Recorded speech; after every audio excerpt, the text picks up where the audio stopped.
여러분 안녕하십니까. 법률사무소 국토의 김조영 대표 변호사입니다. 이번 시간은 가로주택 정비 사업의 조합 설립 인가 동의율은 어떻게 되는지 알아보겠습니다. 가로주택 정비 사업 조합을 설립하려는 분들이 꽤 많으시죠. 그래서 동의율을 어느 정도를 해야만 조합 설립을 인가받을 수 있느냐, 여기에 관련된 겁니다. 강의 드릴 내용은 일단 법령에 나와 있는 조합 설립 동의율을 먼저 말씀을 드리고, 그 다음에 여기 안에 보면 토지등 소유자라는 개념이 나와요.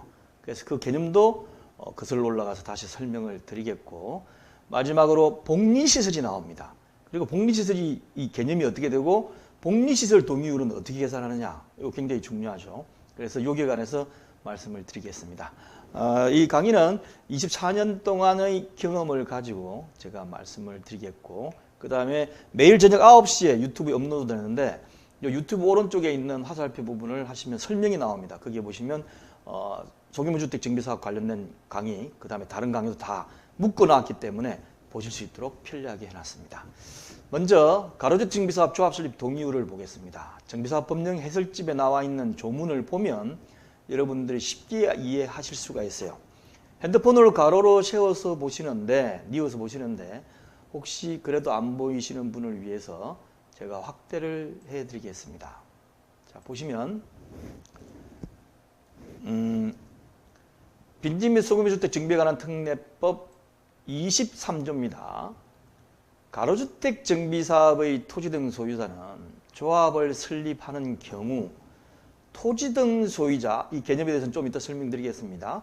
토지등 소유자의 10분의 8 이상 및 토지 면적의 3분의 2 이상의 토지 소유자 동의를 받아 다음 각호의 사항을 첨부하여 시장군수 등의 인가를 받아야 한다.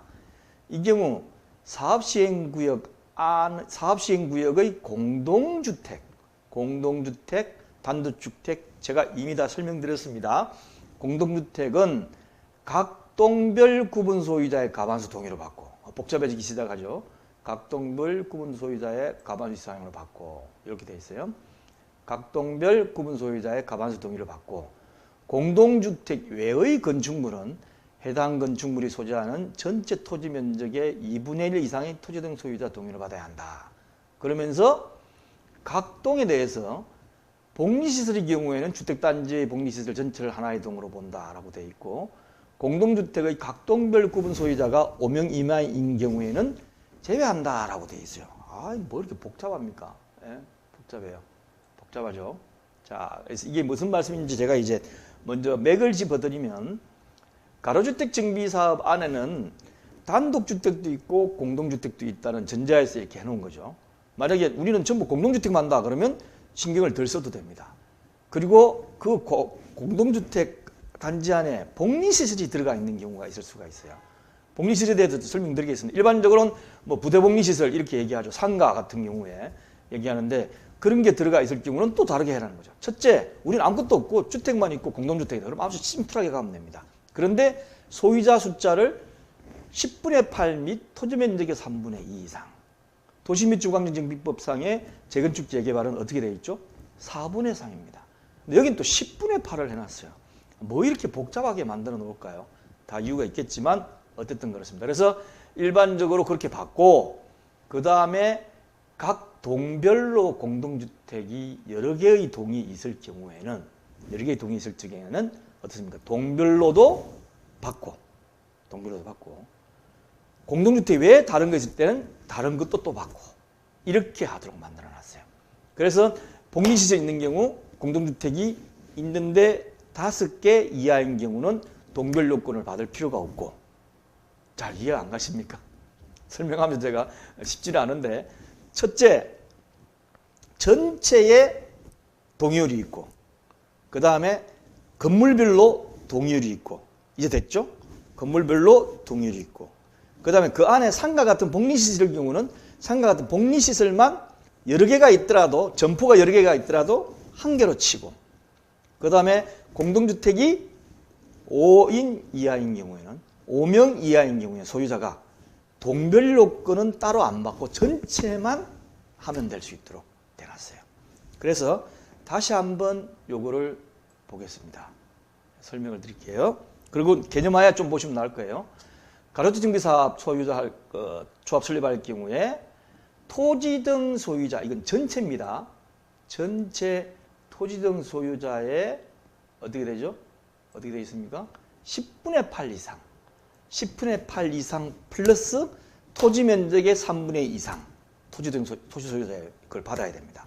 그런데 그거는 전체고 그 안에 건물이 여러 개가 있을 적에는 공동주택의 경우는 각 건물별로 과반수 동의를 받고 각 건물별로 과반수 동의를 받고 공동주택 외에 다른 건축물이 포함되어 있을 적에는 그 건축물이 깔고 앉아있는 토지 면적의 2분의 1 이상 토지 소유자 받아야 되고 그런데 공동주택이 복리시설일 경우인데 두 개, 세 개로 이렇게 나눠져 있을 경우는 복리시설은 한꺼번에 묶어가지고 한 개의 동으로 보고 그런데 공동주택이 5인 이하의 소유자로 되어 있을 경우는 동별로는 받지 않아도 되고 전체로 받아야 되고 이런 개념입니다. 그래서 이 법령해설집을 조문을 차근차근 보시면 아 이게 무슨 뜻이구나 라는 걸 좀 아실 수 있겠어요. 자 그러면 여기 이제 나옵니다. 개념이 토지 등 소유자 개념이 나오는데 이거는 법 앞에 가면 정의의 개념에 나와요.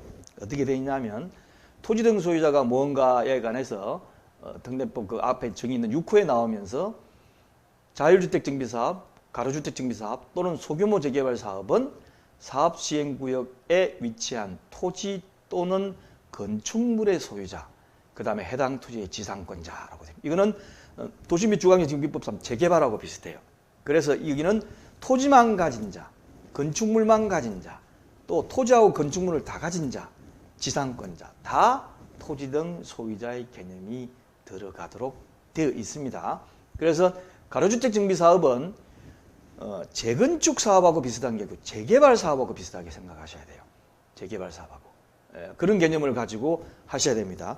일례로 가로주택 정비사업 조합의 조합 설립에 동의한 사람은 조합원이 될까요? 안 될까요? 동의한 사람은 당연히 조합원이죠. 동의 안 한 사람은 조합원이 될까요? 안 될까요? 안 돼요?